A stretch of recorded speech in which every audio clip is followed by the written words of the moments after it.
सुप्रभात विद्यार्थियों आप सबका स्वागत है आपके अपने YouTube channel Hindi classes NCERT and RBSE for मेधावी कौशिक। विद्यार्थियों, मुझे पूरी उम्मीद है कि आप घर पे होंगे, स्वस्थ होंगे, आपका अध्यापन कार्य क्या होगा, सुचारू रूप से चलना होगा। विद्यार्थियों, आपको पता है बहुत ही महत्वपूर्ण प्रकरण इन दिनों मेरे YouTube चैनल पर चल रहे हैं। उन्हीं में से एक प्रकरण है शब्द को देखना, और जिसमें से प्रत्येक हिंदी संबंधी जो पेपर होता है उसमें प्रश्न आते हैं। विद्यार्थियों, इससे पहले 2 वीडियो बना के मैंने अपलोड कर दी है और मुझे पूरी उम्मीद है आपने उन दोनों वीडियो को देखा होगा। तो आपको वास्तव में शब्दकोश कैसे देखते हैं, हिंदी का शब्दकोश, वो समझ में आया होगा। अगर आपने नहीं देखा हो तो आप प्लेलिस्ट में जाकर वहाँ जो है वो अलग अलग सबकी प्लेलिस्ट बनी हुई है, उसमें जाकर अवश्य देखना विद्यार्थियों। आज इसी शब्दकोश के अंदर मैं आपके सामने तीसरा भाग लेके आया हूँ विद्यार्थियों। उसमें कुछ नियम बताऊंगा और कुछ एक प्रश्न जितने भी हो पाएंगे उनको सहन करने का प्रयास करूंगा। आपको बताऊंगा कैसे पेपर के अंदर प्रश्न पूछे जाते हैं और कैसे आपने इन प्रश्नों का सही उत्तर देना है। विद्यार्थियों, अगर मेरे द्वारा बनाई वीडियो को पसंद आए तो इसे ज़्यादा लाइक कीजिए, कमेंट कीजिए, शेयर कीजिए विद्यार्थियों। और जैसा कि वो पता है मेरा नाम मेधावी कौशिक है और मैं मांगट टाउन का रहने वाला हूँ।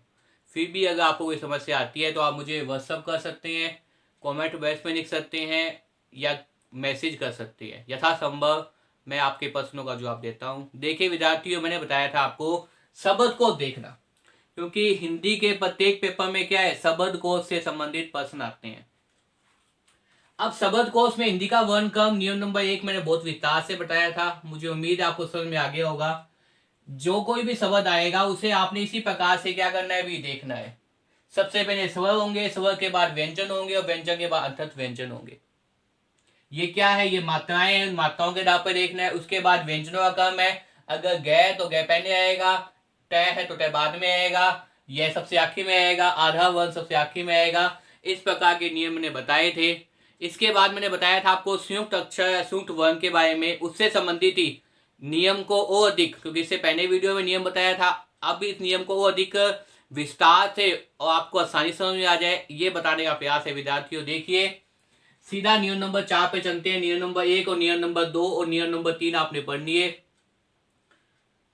अब देखिए विद्यार्थियों नियम नंबर 4 क्या कह रहा है कि हिंदी वर्णमाला के संयुक्त अक्षर, क्योंकि हिंदी के अंदर संयुक्त अक्षर भी होते हैं, संयुक्त वर्ण भी होते हैं। अंग्रेजी में ना तो संयुक्त वर्ण है ना संयुक्त अक्षर है, लेकिन हिंदी में तो है। अब हिंदी में एक क्रम है विद्यार्थियों देखने का। अगर संयुक्त अक्षर भी है, संयुक्त वर्ण भी है, तो उनका एक निश्चित नियम दिया गया है, उनका एक निश्चित क्रम दिया गया है कि आप शब्दकोश में अगर इस वर्ण के बाद देखेंगे तो आपको क्या मिल जाएंगे, वो संयुक्त अक्षर मिल जाएंगे या उससे निमित्त शब्द आपको मिल जाएंगे। तो देखिए एक बार, हिंदी वर्णमाला के संयुक्त अक्षर कौन कौन से हैं? स्व, त्व, ज्ञ, स्व, ध, ध इत्यादि शब्दकोश रचना में अपने स्वतंत्र पृथक रूप में लिखे जाते हैं, अपने स्वतंत्र पृथक रूप में। बहुत ही महत्वपूर्ण, इत्यादि जो शब्द को है शब्दकोश में, जो आपको हिंदी का शब्दकोश अगर आपने देखा होगा, उस शब्दकोश में क्या करते हैं, रचना में अपने स्वतंत्र रूप से लिखे जाते हैं। क्या किए जाते हैं? स्वतंत्र रूप से लिखे जाते हैं। जैसे अब ये स है, पर ध्यान से देखिए ये क्या है, आपके सामने संयुक्त वर्ण है। अब ये संयुक्त वर्ण किससे मिलकर बना है? दो से मिलकर बना है। किससे? कै और से। किससे मिलकर बना है? कै और से।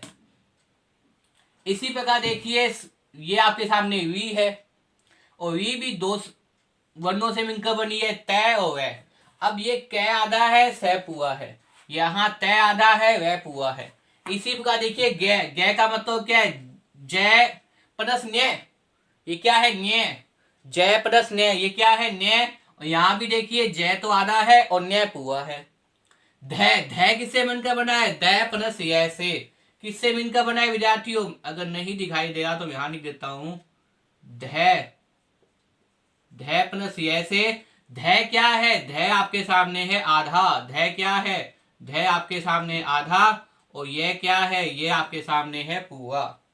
इस प्रकार देखिए विद्यार्थियों, ये जो संयुक्त वर्ण है इनको आपने बड़े ध्यान से देखना है, क्योंकि ये कई बार क्या करते हैं, पेपर के अंदर समस्या उत्पन्न कर देते हैं, प्रश्न सही होते हुए गलत हो जाता है।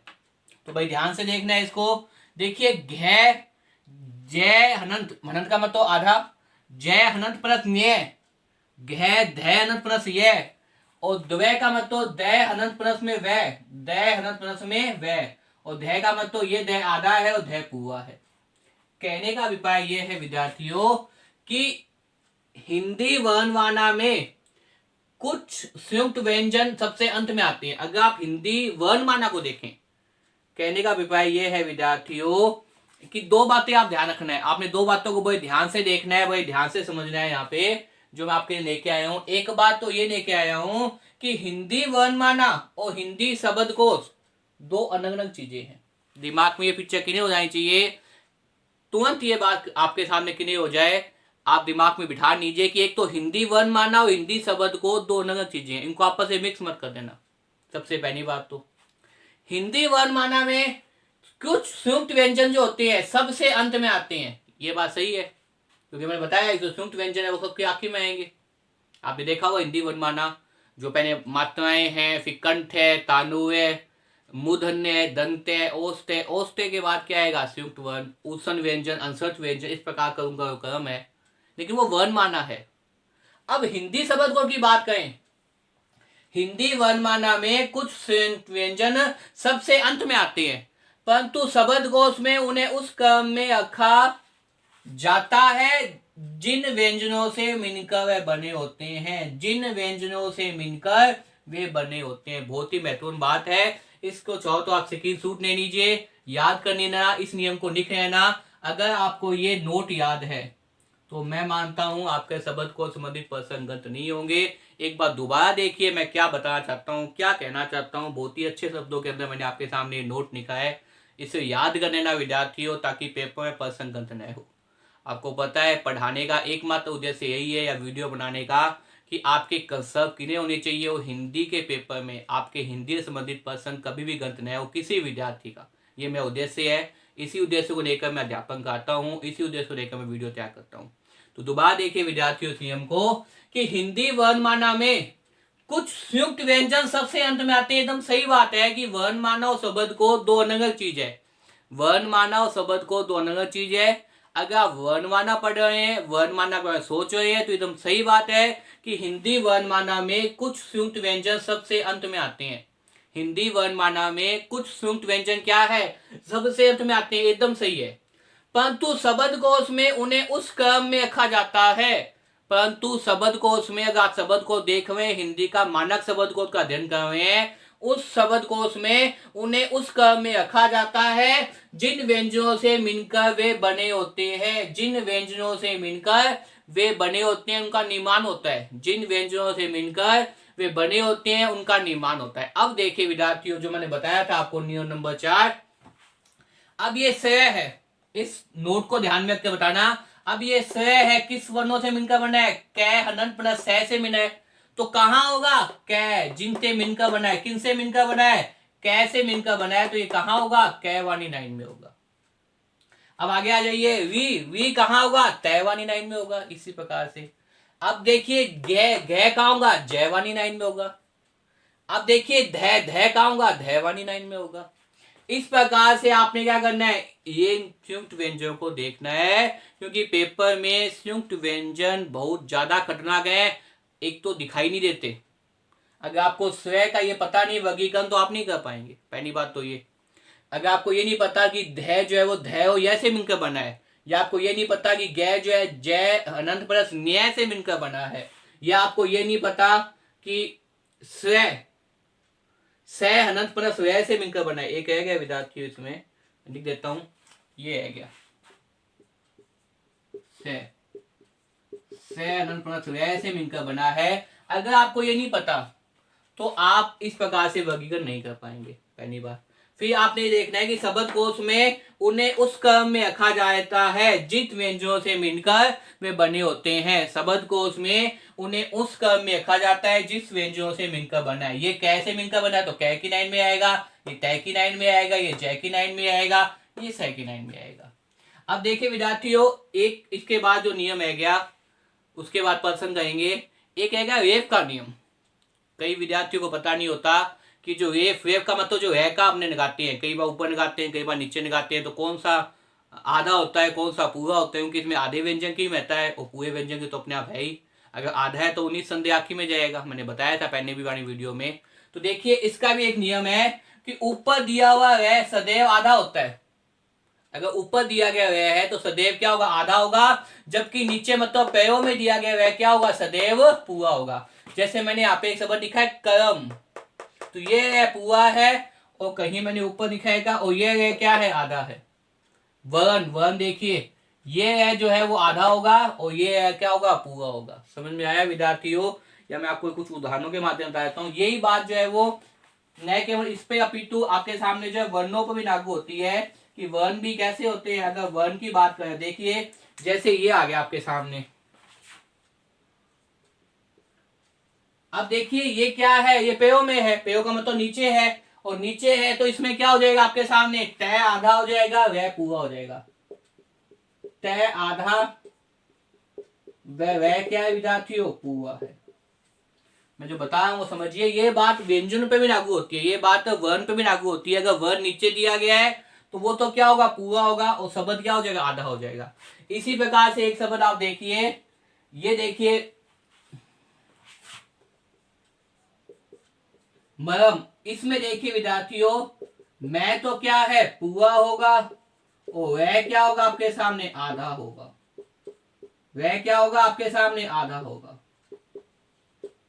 मेरे को लगता है आपको समझ में आ गया होगा। इसी प्रकार देखिए कै के अंदर क्या हो जाएगा भाई, कै, ये देखिए कै है, कर्म कहां लिखा था, ये देखिए कर्म, इसमें क्या होगा, ये नीचे है तो कै आधा होगा, वह क्या होगा, पूरा होगा। और अगर आप वर्ण की बात करें तो इसमें वर्ण में न के किए वह, ये क्या होगा, ये आपके सामने क्या होगा भाई, आधा होगा। मतलब ऊपर वाले वह क्या होते हैं, आधे होते हैं, और नीचे वाले मतलब पेड़ों के अंदर, जैसे ये आ गया आपके सामने पका लिखते हैं, तो इसमें पै क्या होगा, इसमें पै होगा आपके सामने आधा, इसमें पै क्या होगा, इसमें पै होगा आधा, और वह क्या होगा आपके सामने, वह होगा आपके सामने पूरा।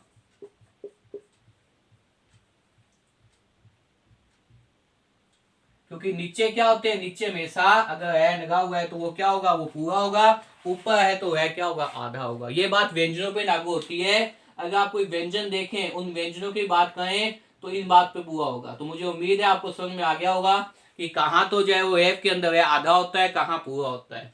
देखिए सीधा सा हिसाब है कि जिस शब्द कोश के अंदर शब्द में वह सदैव क्या होता है, आधा होता है, जहां क्या दिया हो, ऊपर दिया हो। जहां क्या दिया, ऊपर दिया हो तो वह आधा होता है, और जहां नीचे पैरों में दिया होता है वहां वह सदैव क्या होता है, पूरा होता है। जैसे ये तय है, ट्रक अपने लिखते हैं, ट्रक, ट्रक लिखते हैं तो ट्रक में देखिए ये तय क्या होगा, आधा होगा, वह पूरा होगा। अपने लिखते हैं मरम, क्या लिखते हैं, मरम, तो मरम के अंदर मैं पूरा होगा, वह आधा होगा। अपने लिखते हैं पकार, पै, पै के अंदर पै आधा होगा, वह पूरा होगा। मुझे उम्मीद है आपको यहां तक समझ में आ गया होगा। इसी के साथ शब्दकोश के जितने भी नियम है मैं आपको समझा दिए हैं। प्रत्येक नियम को देखिए और समझने का प्रयास कीजिए, जिससे पेपर में प्रश्न गंत न हो। अब एक प्रश्न ले आऊं विद्यार्थियों, प्रश्न ये है कि शब्दकोश के अनुसार, जो शब्दकोश है कैसे प्रश्न पेपर पूछे जाते हैं वो बताने का प्रयास हूं। इसी प्रकार का एक प्रश्न पेपर पूछा जाएगा, कोई ना कोई वो आपके सामने शब्द दे देगा, उसका क्रम पूछेगा, या ये पूछेगा सबसे पहले कौन सा आएगा, सबसे अंत में कौन सा आएगा, कैसे ही पूछ सकता है वो। तो आप इन शब्दों को ध्यान से देखिए, कोई भी शब्द आता है आपको सिर्फ और सिर्फ इस प्रकार शब्द को उसके अंदर आपने क्या याद करने हैं, आपने नियम याद करने हैं। अगर आपको नियम याद है तो बार बार, अगर आपके पास कोई किताब है तो किताब का अभ्यास कीजिए, उन प्रश्नों को सहन करने का प्रयास कीजिए। तो जितने आप प्रश्न सहन करेंगे उतने ही आपको नियम क्या है आसानी से समझ में आएंगे। और कोई प्रश्न आपसे नहीं होता तो मुझे बताना, मैं आपको बताऊंगा कैसे करना है। तो देखिए शब्द कोश के अनुसार क्या है भी, चार शब्द दिए गए हैं। संतान, शब्द कोश के अनुसार क्या चार शब्द दिए गए हैं, संतान, सकन, सचन और सक्षम शब्दों का क्या करना है, सही क्रम बताना है। क्या बताना है, सही क्रम बताना है। किस किस का बताना है शब्द कोश के अनुसार, मैं यहाँ लिख देता हूं। एक तो बताना है संतान का, संतान का बताना है। उसके बाद बताना है आपके सामने सकन का, और सकन के बाद आपने बताना है सैचन का, और उसके बाद आपने बताना है सक्षम क्या। ये जो चार है, इन चारों का आपने क्या करना है, शब्द को उसके अनुसार 1 नंबर पे कौन आएगा, 2 नंबर पे कौन आएगा, 3 नंबर पे कौन आएगा, उसका क्या करना है, सही क्रम बताना है। मुझे उम्मीद है आपको दिखाई दे रहा होगा। एक बार चेक कर लेता हूँ। नहीं भाई, 2 ही दिखाई दे रहे हैं आपको, तो ये 2 मैं यहां नहीं देता हूं। सकन और ये आपके सामने सक्षम, इन चारों का आपने क्रम बताना है। संतान, संतान के बाद में क्या बताना है आपके सामने, संतान, सकन, सैचन और सक्षम। अब देखिए, सबसे पहले मैंने आपको क्या बताया था, इससे पहले जो वीडियो तैयार की थी उसमें बताया था वर्ण विभाजन। इस प्रकार के प्रश्नों के अंदर अगर आपको वर्ण विभाजन आता है और ये नियम आपको पता है तो आप बहुत आसानी से कर देंगे। कर्म देखिए कैसे कर्म करना है। संतान, क्योंकि स है, पहली बात तो आपने देखा कि सब में क्या है, एक जैसे ही शब्द दिखाई दे रहे हैं। कौन सा वर्ण दिखाई दे रहा है, स दिखाई दे रहा है, तो हमें स की तरफ ध्यान देना है। कैसे ध्यान देंगे, देखिए स हनन प्लस में यहाँ पे क्या हो जाएगा, अन, इसमें से मैंने ए को निकाल दिया। अब इधर देखिए, स अनंत प्लस में ए प्लस में च हनंत, यहाँ क्या है आपके सामने, तय हनंत, ठीक है ना। उसके बाद आप कर सकते हैं आ, यहाँ भी क्या है आपके सामने ए, इस प्रकार से विभाजन कर सकते हैं। इसमें देखिए स अनंत प्लस में ए और फिर क अनंत प्लस में ए। इधर देखिए विद्यार्थियों, इधर क्या हो जाएगा, स अनंत प्लस में, या यहाँ तक देखिए विद्यार्थियों, आपको बता देता हूँ क्योंकि आपको ज्यादा आगे जाने की जरूरत नहीं है, आवश्यकता नहीं है, आप पजल हो जाएंगे। यहाँ तक ही कर लीजिए क्योंकि आपको पता ही है, दूसरे तक आ जाएगा च।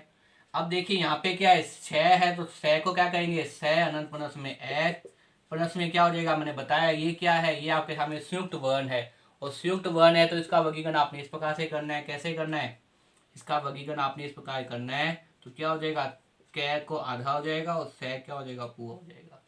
तो अब आपने सब देख लिए। अब आपने क्या करना है, एक नंबर लगाने हैं।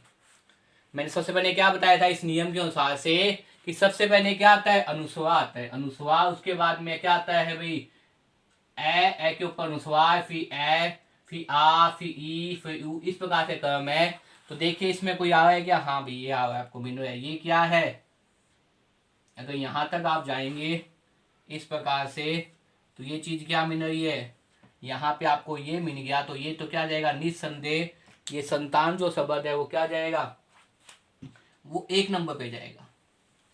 करने का तरीका बताऊं कैसे प्रश्न हल करेंगे। इस प्रकार से आप वर्गीकरण कर लेंगे। वर्गीकरण करने के बाद में जहां तक आवश्यकता है वहां तक वर्ण विभाजन कीजिए। अगर पूरा करते हैं तो पूरा कीजिए, नहीं तो आधा तो कर लीजिए जहां तक आपको आवश्यकता लगे। अब ये चाहो कि कोनों में आई थी, लेकिन यहाँ पे ये देखिए ये क्या आ गया, एक के ऊपर अनुस्वार है, अनुस्वार है तो यहाँ पे क्या आ जाएगा, 1 नंबर पे आ जाएगा। उसके बाद दोबारा देखिए विद्यार्थियों, अब देखिए आगे चलते हैं, 2 नंबर पे कौन सा आएगा, ये देखिए विद्यार्थियों, यहां तक समान है तो तीसरे वर्ण की हो जाइए, ये तो अपने वहां खत्म हो ही गया क्योंकि 1 नंबर पे गया। अब 3 बचे हैं, 3 में देखिए कै है, ये च है और कै आधा है, यही बात है विद्यार्थियों। तीसरे वर्ण की हो जाएगी, ये तो खत्म हो ही गया, तीसरे की हो जाएंगे तो यहाँ पे क्या है, यहाँ पे कै है, यहाँ पे च है और यहाँ पे कै क्या है, आधा है, यहाँ पे क्या है, कै आधा है। तो देखिए इस वर्ण के हिसाब से देखिए क्या हो जाएगा, ये देखिए ए के बाद चलता यहाँ पे क्या आ जाएगा, यहाँ आपके सामने आ जाएगा कै, यहाँ पे क्या आ जाएगा आपके सामने, कै आ जाएगा। अब देखिए यहाँ पे कै आ जाएगा तो कै है, तो कै आ जाएगा, तो कै यहाँ पे क्या आ जाएगा आपके सामने, देखिए कै है तो कै यहाँ पे क्या आ जाएगा, 2 नंबर पे आ जाएगा, कै क्या आ जाएगा, 2 नंबर पे आ जाएगा। अब देखिए यहाँ पे कै आधा है, यहाँ पे च है, मैंने बताया था जैसे ही ये वर्ण खत्म होंगे इसी वर्ण का आधा अक्षर आएगा, इसी वर्ण का क्या आएगा, आधा अक्षर आएगा। और जो सक्षम शब्द है वो क्या है, कै हनन प्लस से मिलकर बना है। जो सक्षम शब्द है वो किससे मिलकर बना है, कै हनन प्लस से मिलकर बना है। तो यहाँ पे कै है लेकिन यहाँ पे कै आधा है, तो यहाँ पे आपने 2 नंबर दे दिया और इसको क्या दे देंगे आप, क्योंकि ये पे क्या है, ये आपके सामने कै आधा है, इसलिए इसको क्या देंगे आप, इसको देंगे 3 नंबर। और उसके बाद में क्या आएगा, वर्ण क्रम के अनुसार से कै के बाद में क्या दिखाई देगा, कै है और कै के बाद में क्या है, च है, तो ये च क्या हो जाएगा, 4 नंबर पे। तो इसका जो क्रम विभाजन हो जाएगा वो ये हो जाएगा, सबसे पहले तो संतान आएगा, संतान के बाद में आपके सामने क्या आ जाएगा, सकन आ जाएगा, और सकन के बाद क्या आ जाएगा, सक्षम आ जाएगा, क्योंकि यहाँ पे क्या आपको आधा दिखाई दे रहा था, और उसके बाद में क्या आ जाएगा, सैचन आ जाएगा। ये आपके सामने क्रम आएगा, मुझे उम्मीद है आपको दिखाई दे रहा होगा। 1 2 3 4 नहीं दिखाई देगा, कोई बात नहीं, बताए तो विद्यार्थी आपको अगर इसका क्रम पूछा जाए तो यहाँ बता देता हूँ आपको। सबसे पहले तो क्या आएगा, सबसे पहले संतान है 1 नंबर पे, 1 नंबर पे संतान है, 2 नंबर पे सकन है, 3 नंबर पे क्या है, सक्षम है, और 4 नंबर पे क्या है, सचन है। तो इस प्रकार से आपने करना है, ऐसे आपने वर्णों का विभाजन करना है, और वर्णों के विभाजन करने के बाद क्या है, आपको समझ में आ जाएगा कि कहाँ कौन सा उत्तर है। दोबारा देख लीजिए एक बार। शब्दकोश के अनुसार प्रश्न था, शब्दकोश के अनुसार संतान, सकन, सच्चन और सक्षम शब्दों को बताना है। तो संतान का वर्गीकरण करेंगे स अनंत प्लस ए के अंदर, फिर आगे तय, फिर स का कर देंगे स अनंत प्लस ए, स अनंत प्लस ए और स अनंत ए। अब जहां तक समान है वहां तक देखिए, तो इसमें अनुस्वार लगा हुआ है, इसलिए 1 नंबर पे जाएगा। अब आगे वाले वन पे जाते हैं, क्योंकि अब तक नहीं मिल रहा, सब समान आगे तो आगे जाएंगे, अगर समान आते हैं तो आगे जाते रहना विद्यार्थियों, ये महत्वपूर्ण नियम बात है एक। अब देखिए तीसरे वन क्यों जाएंगे, 2 वर्णों में तो हो गया, तीसरे वन में देखिए क्या बच गया, स प्लस ए प्लस कै, ये कै पूरा है, स प्लस ए प्लस कै, और यहाँ पे कै आधा है, और यहाँ पे क्या है, च है। तो देखिए मैंने बताया हुआ है, अगर इस नियम को याद रखोगे तो ये कै है और ये च है, और कै के बाद में क्या आएगा, आधा वन आएगा, मैंने बताया था वन क्रम के अनुसार। तो ये 6 है, 6 का देखिए वन विभाजन कै अनंत प्लस स के रूप में होगा। तो ये कै है तो ये 2 नंबर पे आ जाएगा, और 2 नंबर के बाद में ये कै आधा है तो ये 3 नंबर पे जाएगा, और 3 नंबर के बाद चाय, क्योंकि चाय क्या है यहाँ पे दिया हुआ है, तो ये 4 नंबर पे जाएगा। मुझे उम्मीद है आपको समझ में आ गया होगा। इससे अगली जो वीडियो लेके आऊंगा विद्यार्थियों, उसमें काफी प्रश्नों का अभ्यास कराऊंगा, ताकि एक कंसेप्ट आपके क्लियर हो जाए और पेपर में आपके प्रश्न गंत न हो। विद्यार्थियों, अगर मेरे द्वारा बनाई वीडियो को पसंद आए तो इसे ज्यादा लाइक कीजिए, कमेंट कीजिए, शेयर कीजिए विद्यार्थियों, और चैनल पे अगर आप नए हैं तो चैनल को सब्सक्राइब कर लीजिए। खूब मन लगाकर पढ़िए, घर पे रहिए, स्वस्थ रहिए विद्यार्थियों, पढ़ाई करते रहिए। धन्यवाद।